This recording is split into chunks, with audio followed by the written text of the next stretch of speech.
আসসালামু আলাইকুম, আমি নার্গিস চলে এসেছি আমার কিচেনে। আজ বানাবো আমি পনির পাস্তা, মানে চাইনিজ পনির পাস্তা। তো আমি এবার শুরু করবো বানানোটা। তো আমি আগে থেকে পাস্তাটা বয়েল করে নিয়েছি, আর এটা আমি নিজের হাতে ঘরে বানিয়েছি পনির। পাস্তা বানাতে যেগুলো উপকরণ লাগে সেই উপকরণগুলো দিয়ে আমি এবার শুরু করছি পাস্তা। তো আমি কড়াতে একটু অয়েল দিয়ে দিলাম, মানে তেল দিয়ে পনিরটা একটু ফ্রাই করে নেব। তো পনির ফ্রাই হয়ে গেছে, এবার এটাকে তুলে নেব। ওর জন্য আমি এখানে কিছুটা মানে 1.5টা টমেটো নিয়ে নিয়েছি। প্রথমে চিলি আর আদা রসুনটা দিয়ে দেবো। ফ্রাই হয়ে গেছে, এরপরে মিক্সচারে আমি ঢেলে দেবো, দিয়ে আমি এটা সস বানিয়ে নেবো। যেহেতু চাইনিজ পাস্তা হচ্ছে, তো এবার আমি পাস্তাটা বানিয়ে নেব। পাস্তা তার জন্য আমি ঘরোয়া সস করে নিলাম, সস বানিয়ে নিলাম। এবার আমি তেলটা মানে হিটে দিয়ে দিয়েছি।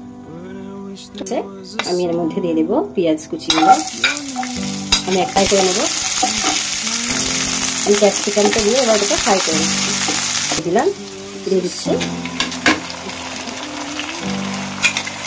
আপনাকে দেখালাম যে আমি টমেটো, কাঁচা লঙ্কা, আদা রসুনকে একেবারে ফ্রাই করে এটাকে মিক্সিতে পেস্ট করে নিয়েছি।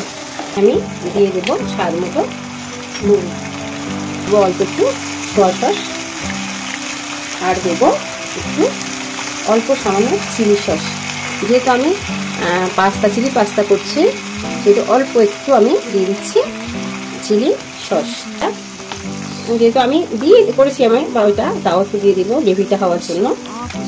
আর দেবো সামান্য পরিমাণে আমি ভিনিগার দিয়ে দেবো, অল্প একটু ভিনিগার। আমি যেহেতু আদা আর রসুনটা আগে থেকে পেস্ট করে দিয়েছি বলে আর নতুন করে দিলাম না।